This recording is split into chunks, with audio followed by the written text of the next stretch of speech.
لبيك اللهم لبيك لبيك لا شريك لك لبيك إن الحمد والنعمة لك والملك لا شريك لك لبيك اللهم لبيك وأشهد أن محمدا عبده ورسوله الذي لا نبي ولا رسول بعده.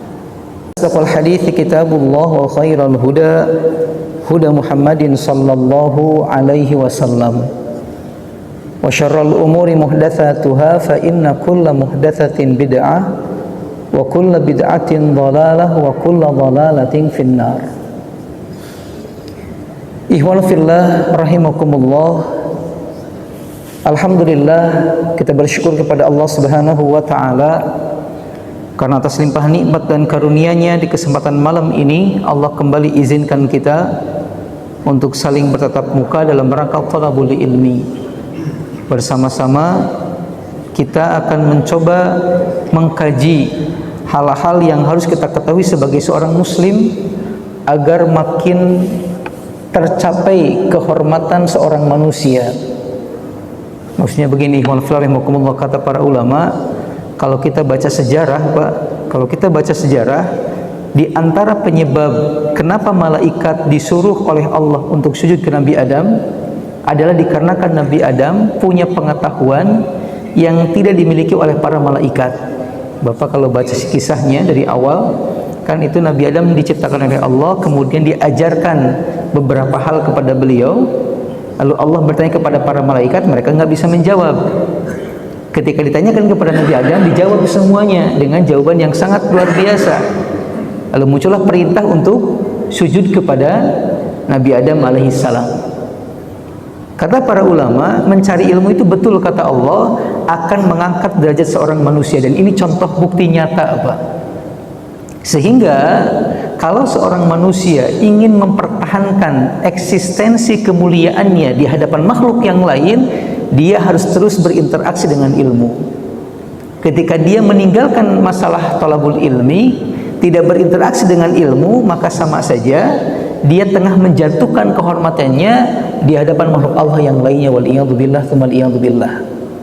Maka ketika malam ini Allah hadirkan kita, izinkan kita untuk melakukan aktivitas tersebut, ini sebuah kenikmatan yang sangat luar biasa.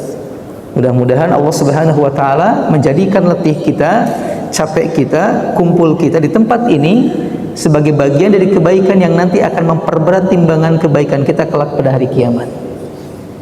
Berikutnya kemudian ikhwan fillah, salawat serta salam semoga senantiasa Allah limpah curahkan kepada Nabi kita Muhammad sallallahu alaihi wasallam.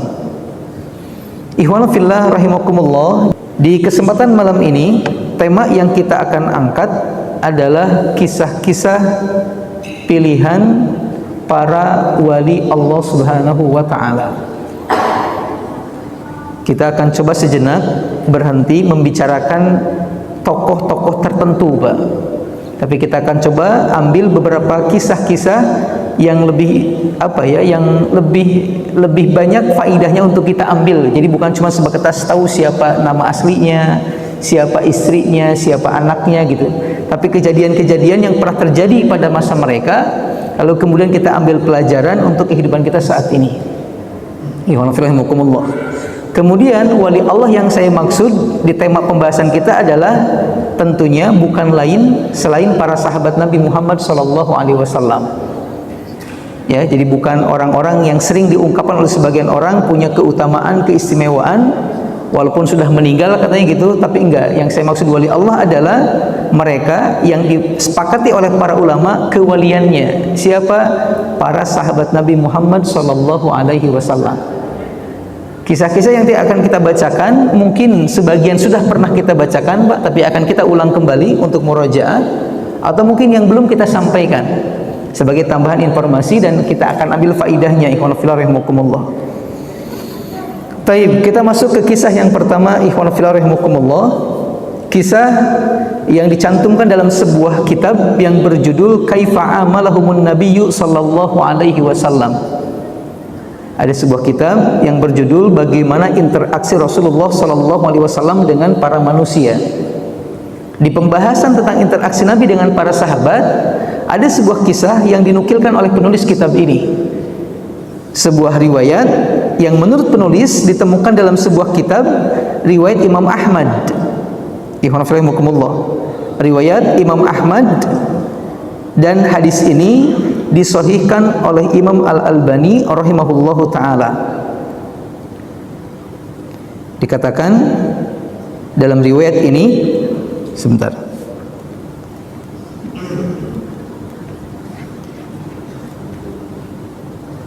Ya. Saya bacakan riwayatnya ikhwan fillah rahimakumullah, an Rabi'ah al-Aslami radhiyallahu taala anhu. Dari salah seorang sahabat Nabi yang bernama Rabi'ah al-Aslami.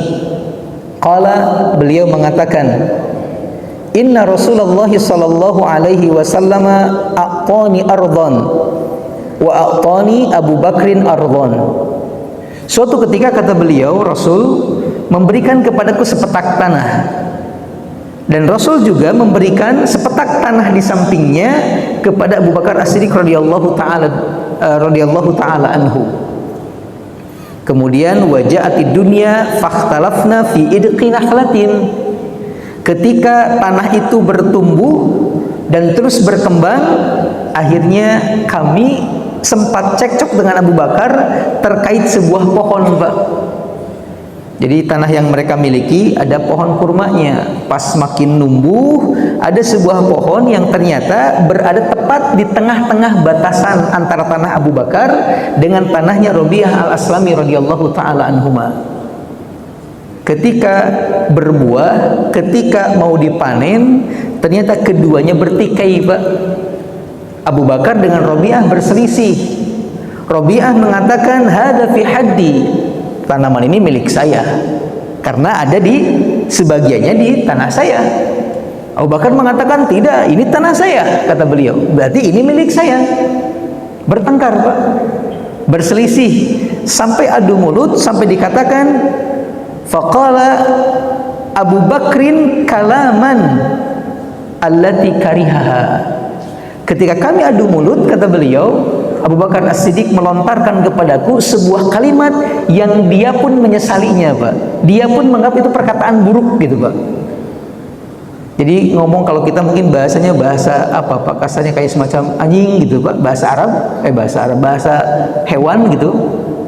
Dan bahasa Abu Bakar ketika ngomong itu merasa menyesal gitu. Ketika dia menyesali perkataannya, Abu Bakar kemudian terdiam, lalu tiba-tiba mengatakan, ya Rabi'atu, radda alayya mithlaha. Rabi'ah, sebentar, bisa enggak aku minta tolong kepadamu? Tolong, kata beliau, katakan kembali perkataan kotor yang tadi kukatakan kepadamu. Ayo, balas aku dengan perkataan yang sama, kata Abu Bakar. Permintaan Abu Bakar gitu, Pak. Beliau ingin dikisos gitulah bahasa kitanya, Pak. Ayo, balas lagi. Balas, kata beliau. Kemudian beliau mengatakan, la af'al, enggak, kata Rabi'ah, aku tidak akan melakukannya. Aku enggak akan membalas perkataan kotormu. Faqala Abu Bakrin, Abu Bakar berkata kemudian, la taqulanna aw la asta'idanna alaika Rasulullah sallallahu alaihi wasallam. Beliau mengatakan, Rabi'ah, tolong katakan itu kepadaku, balas perkataan kotorku kepadaku. Kalau engkau tidak melakukannya, kata Abu Bakar, maka aku akan datang kepada Rasulullah, minta bantuan Rasulullah agar dia menyuruhmu mengatakannya kepadaku. Bisa dipahami ya? Abu Bakar mengatakan, tolong katakan, balas perkataan itu. Kalau tidak, aku akan datang ke Nabi, minta bantuan Nabi agar Nabi membujukmu, memerintahkanmu membalas perkataanku. Diancam demikian, Rabi'ah tetap kekeh mengatakan, ma ana bifa'ilin, enggak, pokoknya ana enggak akan melakukannya, ana tidak akan melakukannya. Kemudian warafidhal arda wa antalaqa Abu Bakrin ila Nabi sallallahu alaihi wasallam. Melihat keteguhanku, melihat ketidakmauanku untuk menuruti perkataannya, beliau pun meninggalkanku, kata Rabi'ah. Lalu kemudian Abu Bakar pergi menuju Rasulullah sallallahu alaihi wasallam. Ya rahimakumullah. Wa antalaqtu atlu. Aku pun kemudian mengikutinya dari belakang. Dari belakang, Pak, diikuti itu sama Rabi'ah al-Aslami radhiyallahu taala anhu. Tiba-tiba kata Rabi'ah, faja'a nasun min aslam. Tiba-tiba habis begitu, tiba-tiba datang beberapa orang manusia dari sukuku mendatangiku. Mereka mengatakan, rahimallahu Abu Bakrin fi ayyi syai'in yasta'iddi 'alaika Rasulullah sallallahu alaihi wasallam. Mereka mengatakan, "Hai Rabi'ah, ada apa engkau dengan Abu Bakar? Ada apa kau dengan Abu Bakar? Kami mendengar beliau mencari-cari Rasul untuk minta bantuan kepadanya berkenaan dengan dirimu. Apa yang telah terjadi antara engkau dengan dia?" Kemudian Abu Bakar Rabi'ah menceritakan kisahnya, Pak. Kami bersengketa tentang sebuah pohon, lalu dia mengatakan sebuah perkataan yang dia sendiri tidak menyukainya dan dia pun menyesalinya, tapi ketika dia minta kepadaku untuk membalasnya, aku menolaknya. Kemudian mereka mengatakan, kenapa kau tidak mengatakan atau memenuhi permintaannya? Kata sahabat-sahabatnya, Pak, bukankah mereka mengatakan kalau Abu Bakar marah, Rasul juga bisa marah. Kalau Abu Bakar tersakiti, Rasul juga bisa tersakiti. Nanti antum yang celaka kalau Rasul sudah marah gara-gara Abu Bakar marah karena engkau, gitu. Kemudian Rabi'ah mengatakan, Pak, justru kata beliau, gara-gara itulah aku tidak membalasnya. Abu Bakar bukan sosok manusia biasa, kata beliau. Dia orang yang menemani Nabi Muhammad semenjak dia berada di awal dakwahnya sampai ketika hijrah ke Madinah. Allah memuji dirinya. Mana mungkin, kata beliau, aku menghinanya, aku membalas perkataan kotornya. Enggak, kata beliau. Akhirnya kemudian teman-temannya mengatakan, terus sekarang bagaimana kalau Abu Bakar beneran ketemu sama Nabi? Rabi'ah mengatakan, ya sudah, kata beliau, kalian mau pergi aja, biar aku yang menemui Rasul sallallahu alaihi wasallam. Akhirnya kemudian Rabi'ah, Pak, melanjutkan perjalanannya mengikuti Abu Bakar As-Siddiq dari belakang sampai kemudian ketemu dengan Rasul sallallahu alaihi wasallam. Kemudian beliau mengatakan, fahaddatsuhul haditsa kama kana. Aku menemui Nabi dan kuceritakan kepada Nabi tentang kisah yang terjadi antara aku dengan Abu Bakar. Kemudian Rasul farafa'a ilayya ra'sahu. Rasul angkat kepalanya melihat aku dan mengatakan, ya Rabi'atu malaka wali Siddiq. Wahai Rabi'ah, apa yang terjadi antara engkau dengan Siddiq, dengan Abu Bakar maksudnya? Kemudian fakultu, aku ulangi lagi, Rasul, begini kisahnya nih. Begini kisahnya, Rasul. Tadi Abu Bakar bersengketa dengan diriku, dia mengatakan sebuah perkataan yang tidak dia sukai, dia pun menyesalinya, lalu meminta aku untuk membalasnya. Terus kata Nabi, aku katakan aku nggak bisa, aku nggak mau, aku nggak akan membalasmu. Kemudian Rabi'ah mengatakan, faqala Rasulullah sallallahu alaihi wasallam, mendengar hal tersebut Nabi mengatakan, ajal, bagus, kata Nabi. Ajal, bagus, kata Nabi. Fala tarudda alaihi, jangan kau balas perkataan yang sama kepadanya. Bagus, kata Nabi, jangan kau lakukan permintaan Abu Bakar untuk membalas perkataannya kepadamu. Kemudian beliau mengatakan, walakin qul ghafarallahu laka ya Abu Bakrin. Cukup bagimu, wahai Rabi'ah, untuk mengatakan, semoga Allah mengampunimu, wahai Abu Bakar. Semoga Allah mengampunimu, wahai Abu Bakar. Kemudian Rabi'ah mengatakan, fakultu, aku pun berpaling ke arah Abu Bakar yang waktu ada di samping Nabi sallallahu alaihi wasallam. Aku pun mengatakan kepadanya, ghafarallahu laka ya Abu Bakrin. Semoga Allah mengampunimu, wahai Abu Bakar. Fawalla Abu Bakrin wa huwa yabki. Abu Bakar kemudian menundukkan kepalanya, Pak, memalingkan wajahnya sambil dalam keadaan menangis. Sambil dalam keadaan menangis. Ini kisah yang pertama, Pak. Apa yang menarik dari hadis ini atau dari kisah ini? Apa faidah? yang bisa kita ambil tentunya sangat banyak ikhwan fillah. Namun diantaranya pertama kata para ulama berkenaan dengan kedudukan kemuliaan Abu Bakar, bukan cuma di mata Nabi Muhammad SAW, tapi juga di matanya para sahabat, Pak. Saking mulianya, saking terhormatnya, walaupun diberikan peluang untuk membalas perbuatan yang kurang nyaman, Pak, mereka nggak mau. Karena mereka tahu, dalam sebuah riwayat yang lain, Nabi pernah suatu ketika berpesan kepada para sahabat, jangan kalian ganggu Abu Bakar. Lakukan itu untukku, kata Nabi. Karena menyakitinya, kata Nabi, sama dengan menyakitiku. Maka hal ini, Pak, dipegang erat oleh para sahabat Nabi Sallallahu Alaihi Wasallam, termasuk Rabi'ah al-Aslami radhiyallahu taala anhu. Makanya beliau tidak mau membalas perkataan kotornya Abu Bakar, walaupun itu sangat diharapkan sama Abu Bakar, Pak.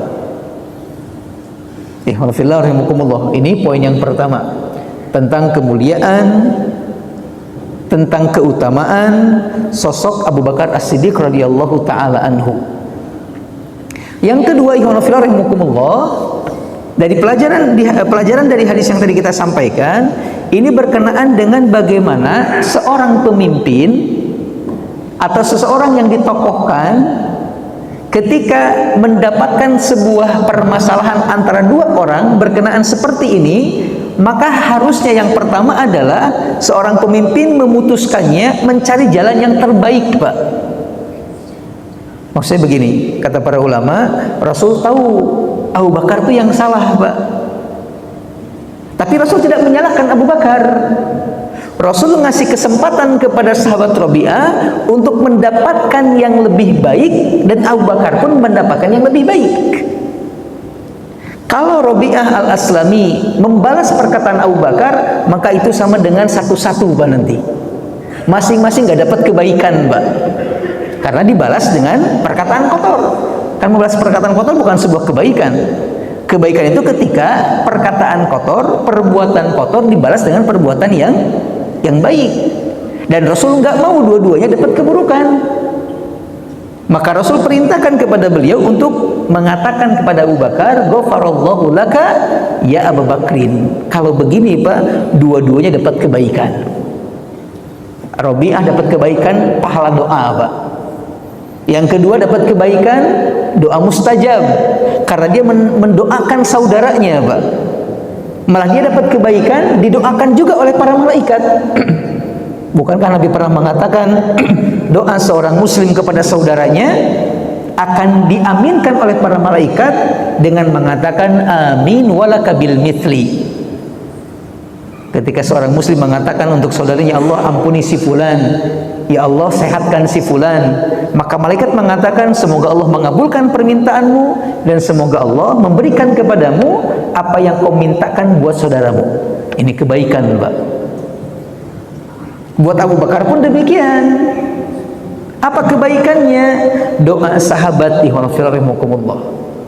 Ketika Allah ketika Allah mengabulkan doa sahabat ini, maka yang diampuni sama Allah bukan cuma doa ketika mengatakan kata kotor saja, tapi bisa juga dosa-dosa yang lain yang mungkin pernah dilakukan sama Abu Bakar As-Siddiq radhiyallahu taala anhu, dan ini lebih baik.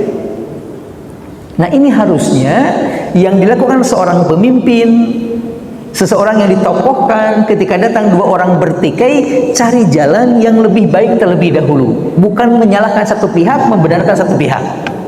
Tapi bagaimana dua orang tersebut sama-sama dapat hal yang positif. Rahimakumullah. Ini penting. Ini penting. Rahimakumullah. Sebagaimana Rasul tadi kita sampaikan, memberikan jalan yang lebih baik kepada keduanya. Ini dua dari sekian banyak pelajaran ikhwanillah dari kisah yang pertama yang tadi kita bacakan. Ikhwanillah rahimakumullah. Lanjut kemudian ikhwanillah kita masuk ke kisah yang kedua. Kisah ini ikhwanillah rahimakumullah ditemukan dalam kitab riwayat Imam Ibnu Majah.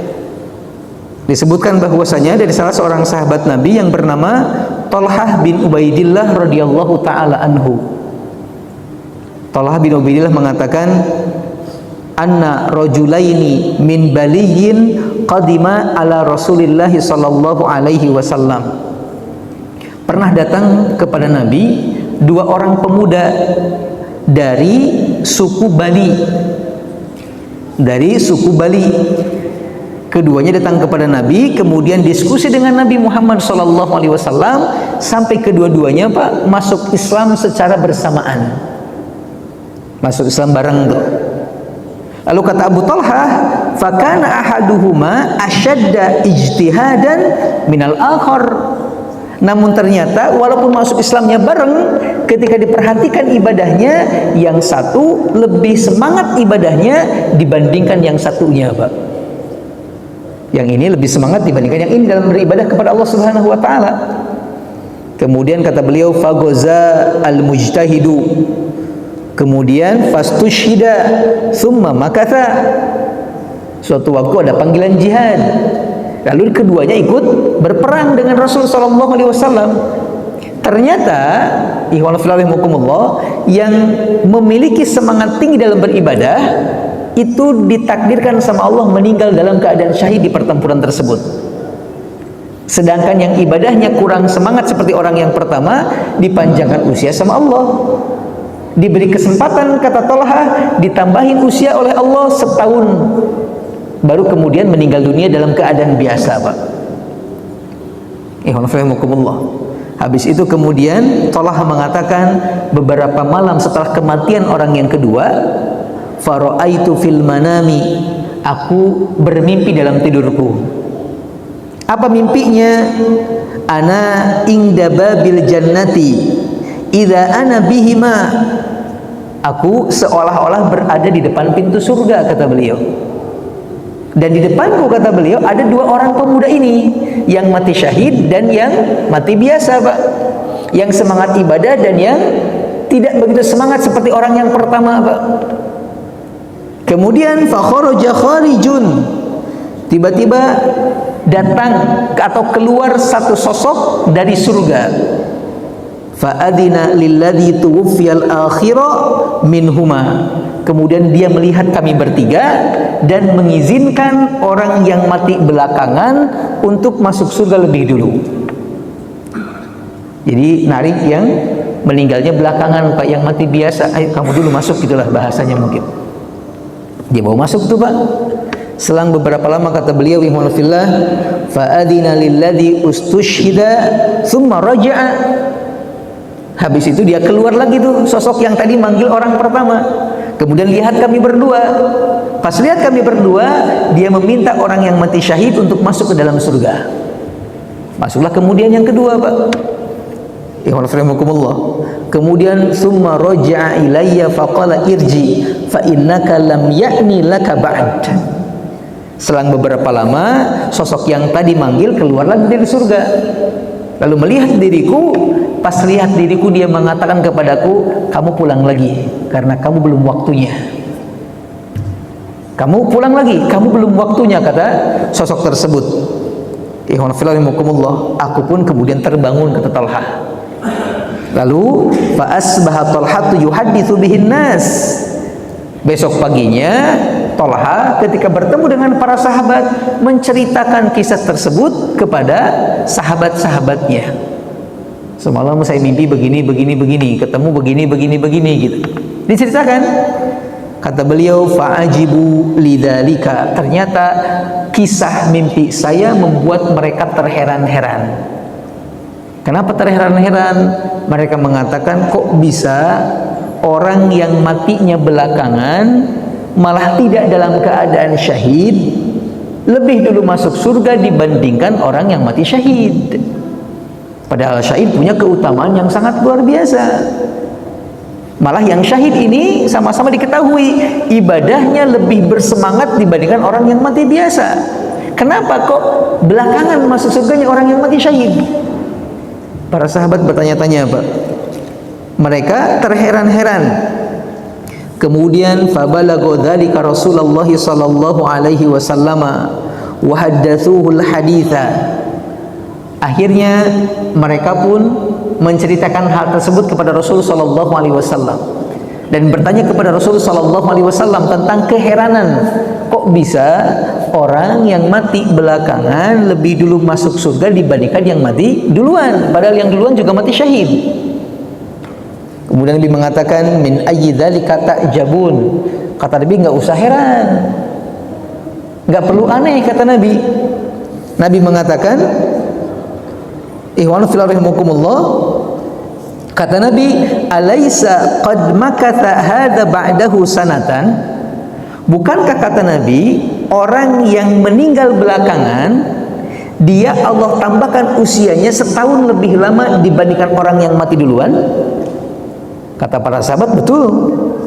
Berarti kalau gitu, kata Nabi, dia melaksanakan sholat lebih banyak daripada orang yang pertama. Setahun, Pak, kalau sekalinya seharinya 5 kali, berarti 5 kali 360, berapa kali? Yang mati syahid nggak melakukan hal itu. Nabi mengatakan, bukankah dia punya sholat yang lebih banyak? Para sahabat mengatakan, tentu Rasul. Lalu Nabi mengatakan, bukankah dia juga berarti kalau hidup setahun mengalami bulan Ramadan yang tidak dialami oleh seorang ini? Sahabat mengatakan, tentu Rasul. Nabi mengatakan, kalau begitu nggak usah heran. Sungguh, kata Nabi, hal itu membuat dia bisa menyusul kebaikan-kebaikannya. Malah aku melihat, kata Nabi, perbedaan kedudukan antar keduanya seperti antara langit dan bumi, Pak. Nabi mengatakan, fama bainahuma ab'adu mimma bainas sama'i wal ard. Kedudukan orang yang pertama dengan orang yang kedua, yang mati syahid dengan yang tidak mati syahid, ternyata kata Nabi itu seperti langit dan bumi, Pak, jauhnya. Ini keterangannya. Hadis ini dihasankan oleh Imam Al-Albani rahimahullah. Ini hadis yang cukup menarik, Pak, karena faedahnya juga sangat luar biasa. Apa diantaranya? Pertama, kata para ulama, tentang diantara kenikmatan terbesar, Pak, yang Allah berikan kepada seorang manusia adalah berkenaan dengan masalah waktu, ikhwan fillah. Waktu, Pak, tambahan usia gitu. Tambahan usia. Dan tambahan usia ini ketika dimanfaatkan dengan maksimal oleh siapapun dalam beribadah kepada Allah Subhanahu wa taala, maka kebaikan-kebaikannya bisa mengalahkan kebaikan-kebaikan lain, Pak, yang dia tidak bisa mendapatkannya. Seperti tadi, orang ini dapat syahid, ini enggak, tapi dia kemudian maksimalkan di ibadah yang lain, ternyata bisa mengunggulinya, Pak. Ini keutamaan yang pelajaran yang pertama. Makanya kemudian kalau kita merasa Allah tambahkan usia kita, tolong jangan semuanya diisi dengan hal-hal yang buruk. Jangan semuanya digunakan untuk hal-hal yang tidak bermanfaat. Tapi penuhi, isi dengan hal-hal yang positif, syukur-syukur dengan ibadah kepada Allah Subhanahu wa taala. Untuk satu, menutupi kekurangan ibadah kita sebelumnya, atau untuk melengkapi ibadah yang belum sempurna, atau untuk memperbanyak kebaikan-kebaikan yang mungkin nggak kita dapatkan di ibadah-ibadah yang lain karena kita tidak diberikan kesempatan oleh Allah Subhanahu wa taala. Ini poin yang pertama. Poin yang kedua, iman fillah, kata para ulama, ada kemungkinan, Pak, sahabat yang mulia ini ketika dia melihat sahabatnya mati dalam keadaan syahid, dia pun ingin mendapatkannya. Maka dia berdoa kepada Allah untuk diberikan kesyahidan, tapi Allah enggak memberikannya. Cuman karena permintaannya kepada Allah, permintaan atas dasar kejujuran, betul-betul dari hati yang paling dalam, maka Allah mengabulkannya walaupun dia mati tidak dalam keadaan syahid. Maksudnya begini, Pak, ada sebuah hadis Nabi yang mengatakan begini, man sa'alallaha syahadatan bisidqi, barang siapa, kata Nabi, yang meminta kepada Allah agar diberikan kesyahidan, dan permintaannya betul-betul dari hati yang paling dalam, penuh kejujuran, betul-betul pengen mati syahid, Nabi mengatakan maka Allah akan menempatkannya, memberikan pahala kepadanya seperti orang yang mati syahid walaupun meninggalnya di atas ranjang. Sudah pahami, Pak? Saya ulangi, Nabi mengatakan barang siapa yang meminta kepada Allah agar diberikan mati syahid dengan hati yang paling dalam, dengan kejujuran yang sangat luar biasa, betul-betul pengen mati syahid, maka Allah akan mengantarkannya ke derajat mati syahid walaupun meninggalnya di atas ranjang, kata Nabi. Nah, ada kemungkinan, kata para ulama, sahabat ini pun demikian, meminta kepada Allah untuk diberikan anugerah seperti anugerah yang diberikan sama sahabatnya, mati syahid. Tapi Allah nggak memberikannya, cuman pahalanya Allah berikan kepadanya atas kejujurannya. Maka di sini penting juga nih Pak, kita meminta kepada Allah untuk diberikan kematian seperti orang-orang yang mati syahid, atau mungkin mati syahid sendiri. Umar bin Khattab radhiyallahu taala anhu termasuk salah satu sosok manusia yang meminta kepada Allah agar diberikan kematian syahid, dan Allah kabulkan permintaannya. Beliau pernah mengatakan, Pak, terutama ketika beliau pernah mendengar perkataan Nabi yang mengatakan barang siapa, kata Nabi, yang meninggal di kota Madinah, maka aku akan jadi syafaat, aku akan jadi saksi baginya kelak hari kiamat. Mendengar kalimat ini, Umar mengatakan, Allahumma rzuqni syahadatan fi sabilika waj'al mauti fi baladi rasulika. Allahumma ya Allah, urzuqni, anugerahkan kepadaku syahadatan fi sabilika, kesyahidan di jalanmu, Pak. Umar minta agar dianugerahi mati syahid. Lalu beliau mengatakan waj'al mauti, dan jadikan kematianku, kata beliau, fi baladi rasulika, di kota nabimu Madinah. Ya Allah, anugerahkan kesyahidan kepadaku dan jadikan kematianku di kota suci Madinah, Pak.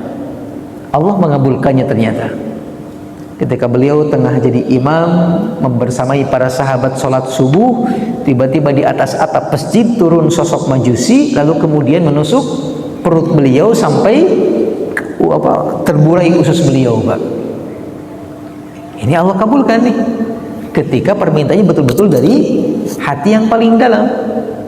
Nah, kita pun ihwanillah dianjurkan nih, diperbolehkan nih untuk minta kesyahidan kepada Allah Subhanahu wa taala. Walaupun mungkin agak mustahil terwujud, Pak. Kan tidak sedang perang. Kan tidak ada orang-orang yang katakanlah mengintimidasi kita dari orang-orang non-muslim gitu. Walaupun itu enggak ada, Pak, sebabnya tetap kita inginkan pahalanya. Walaupun kita mati dalam keadaan biasa, tapi kalau ada sebelumnya permintaan syahid kepada Allah dengan hati yang paling dalam, insya Allah derajatnya akan diberikan sama Allah Subhanahu wa taala. Ikhwan fillah rahimakumullah, ini pelajaran yang kedua. Pelajaran yang ketiga, kata para ulama, di hadis ini ikhwan fillah berbicara tentang keutamaan ibadah salat dan keutamaan ibadah Ramadan. Keutamaan ibadah salat dan keutamaan ibadah Ramadan. Mau adzan dulu? Silakan. Besarnya pahala ibadah salat dan bulan Ramadan. Karena Rasulullah SAW ketika menyebutkan alasan tentang kenapa orang yang meninggal terakhir lebih utama, lebih mulia, beliau menyebutkan masalah salat.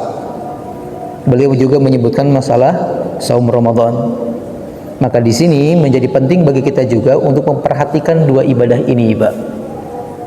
Memperhatikan bukan cuman terwujudnya, tetapi juga terikomahnya, Pak.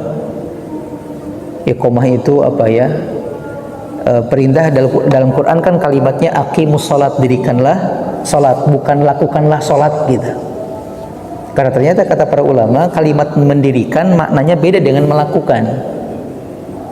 Melakukan terkadang sebatas terwujud, jadi selesai salam pulang aja gitu, tanpa memperhatikan rukun syaratnya, tanpa memperhatikan kehusuannya, tanpa memperhatikan hal-hal penting yang berkaitan dengannya. Padahal itu pun harus diperhatikan. Para ulama, kita pernah menyampaikan kalau masih ingat, ketika mereka menafsirkan contoh ayat Allah yang mengatakan fawailul lil musallin, celaka bagi orang-orang yang salat, alladzina hum an salatihim sahun, yaitu orang-orang yang lalai dalam salatnya. Mereka mengatakan lalai dalam salat ada 3 makna di antaranya.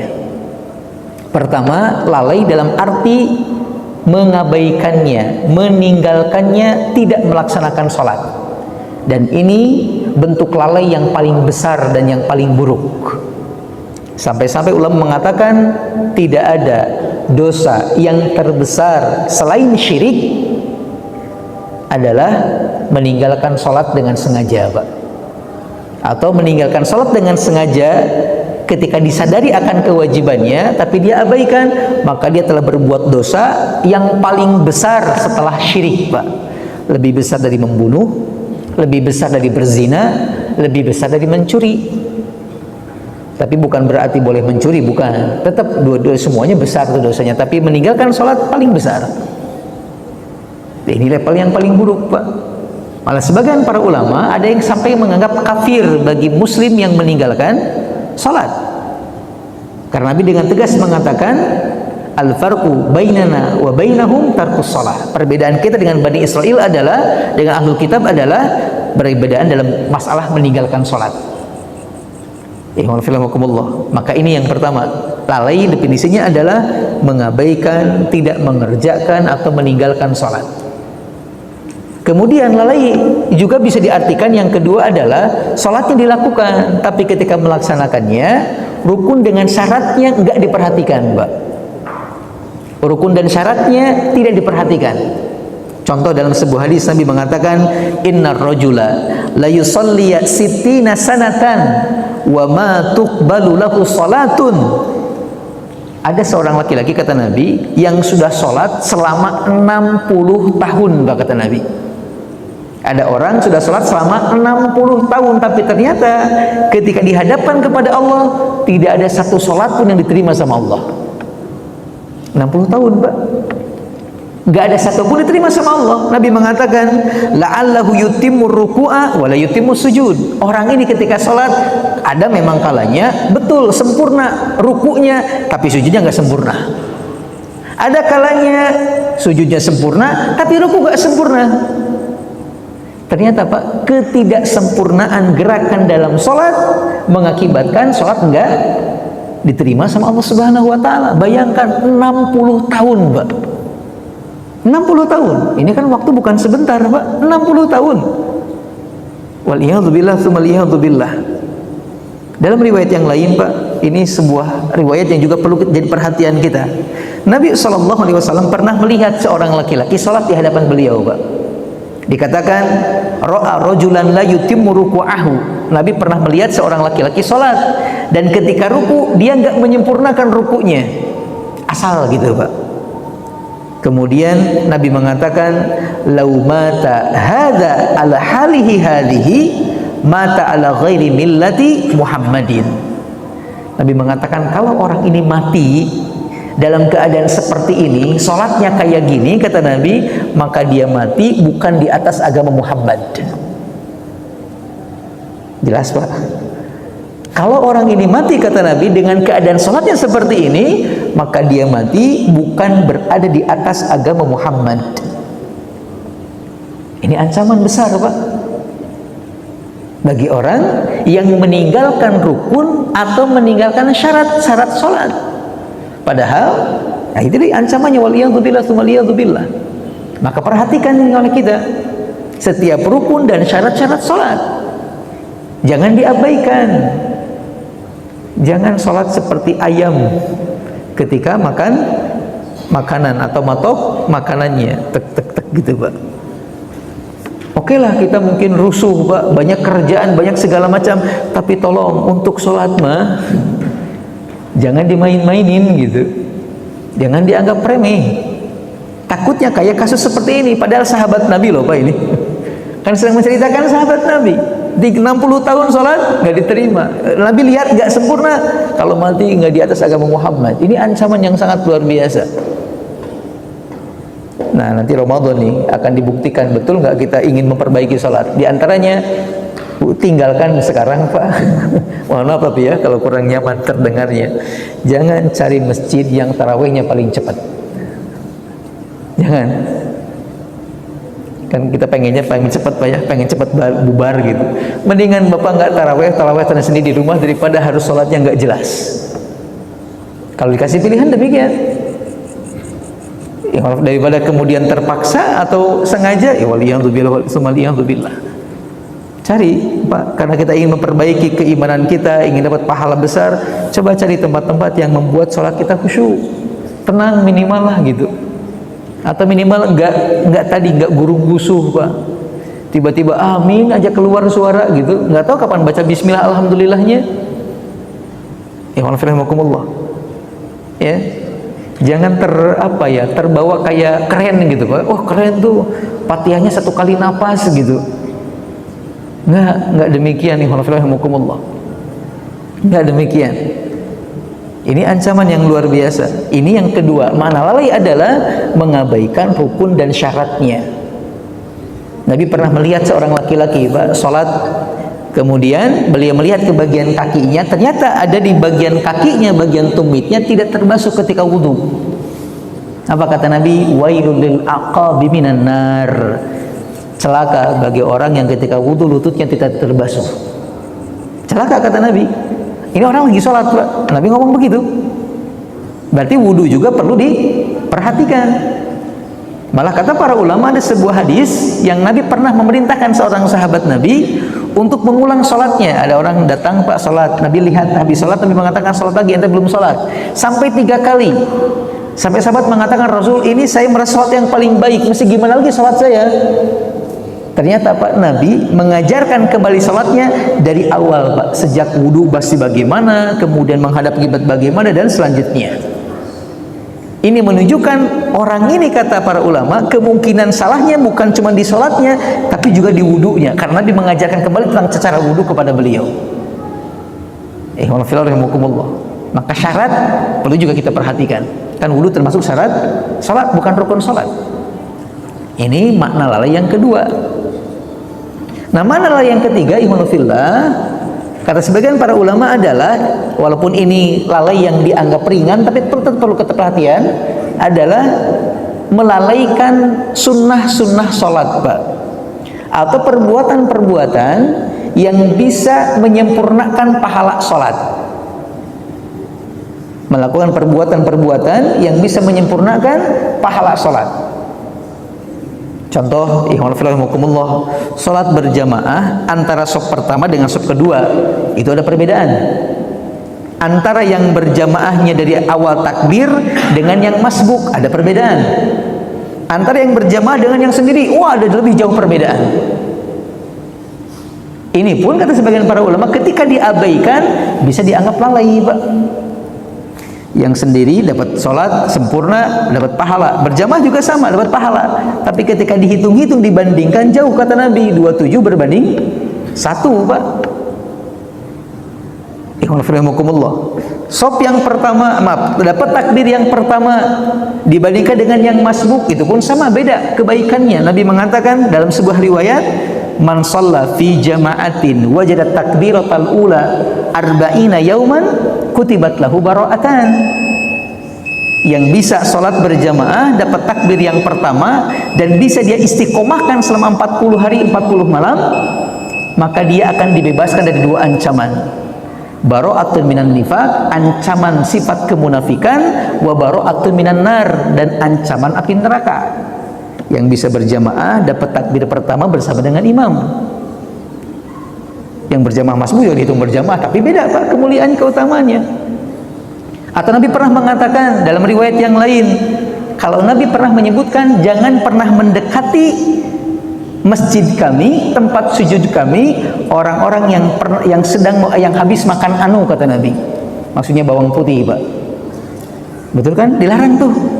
Kenapa? Karena aroma yang tidak sedap ketika dibawa sholat berjamaah itu akan ganggu orang-orang lain Pak. Alhamdulillah. Maka ini perlu jadi perhatian kita nih, jangan diabaikan. Apalagi Nabi mengatakan innal malaikata tata'adda kama yata'adda bihin nas. Ketahuilah kata Nabi, sesungguhnya para malaikat itu akan terganggu dengan hal-hal yang orang terganggu dengannya. Pak, Bapak terganggu dengan bau bawang ketika bau jengkol, bau nggak Pak? Ketika lagi sholat ada bau jengkol, nyaman apa enggak? Berarti kalau habis makan jengkol usahakan hilangkan dulu baunya, jangan dibawa ke gitu Pak. Pete bau nggak? Keringat bau nggak? Kalau kita sepakat keringat bau, lalu kita sadar ini keringatnya cukup banyak gitu, tolong dihilangkan dulu. Apalagi yang bau, rokok bau nggak Pak? Kenapa? Kenapa? Termasuk orang makan durian. Tinggal sepakat aja, kalau itu dianggap bau sama berarti kasusnya Pak. Ya, usahakan, ini hal yang kadang dianggap sepele, tapi demi Allah ya Allah, itu akan bikin orang terganggu, yang ujungnya itu akan membuat kita juga nggak khusyuk Pak. Ya Allah, kita habis makan bawang awal-awal nyaman Pak, tapi pas samping begini-beginian terus, akhirnya kan kita juga memperhatikan dia Pak, hilang kekhusyuan kita. Karena dia merasa nggak nyaman dengan bau kita, kitanya nggak ada apa-apa, tapi lihat orang begini-begini, ketahuan. Ujungnya semua tuh bingung.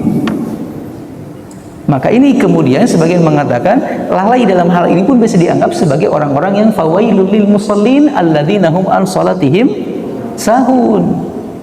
Jadi bukan cuma meninggalkan sholat, bukan cuma nggak mengerjakan sholat, bukan cuma nggak melaksanakan rukun dan syaratnya, tapi tadi amal-amal yang utama pun atau yang menyempurnakan pahala sholat tidak disempurnakannya. Wallahu a'lam bishawab. Mudah-mudahan bermanfaat. Sisanya insyaallah di pertemuan yang akan datang. Innallaha wa malaikatahu yusholluna 'alan nabi ya ayyuhalladzina amanu shallu 'alaihi wa sallimu taslima. Allahumma shalli wa sallim wa barik wa an'im wa zid 'ala nabiyyina Muhammadin wa 'ala alihi wa ashabihi wa man tabi'ahum bi ihsanin ila yaumiddin. Subhanakallahumma bihamdika asyhadu an la ilaha illa anta astaghfiruka wa atubu ilaik. Walhamdulillah. Assalamualaikum warahmatullahi wabarakatuh. غير المغضوب عليهم ولا الضالين